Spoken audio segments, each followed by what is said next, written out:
Bumuo na ang Philippine National Police ng isang Special Investigation Team para tukuyin ang mga sangkot sa pagkakanlong kay KOJC leader Apollo Kibuloy. Sa pangunguna ng Criminal Investigation and Detection Group o CIDG, iimbestigahan nila ang mga abogado at ilang miyembro ng KOJC na tumulong sa pagkakanlong sa naturang religious group leader. Ayon kay PNP Public Information Office Chief Police Colonel Jean Fajardo, posibleng maharap sa obstruction of justice ang sinumang mapatunayang may kaugnayan dito.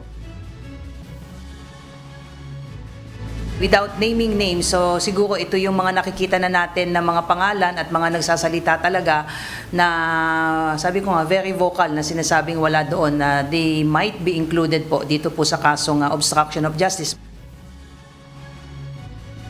Samantala, iginiit ng isa sa umano'y biktima ni Kibuloy na dapat ay walang special treatment na ibigay sa KOJC leader. Kasunod ito ng paghiling ng mga abogado ng religious group leader ng hospital arrest para rito. Meron kang non-bailable case, sa city jail ka or sa kulungan ka talaga, sa piitan, hindi ka, sana walang special treatment.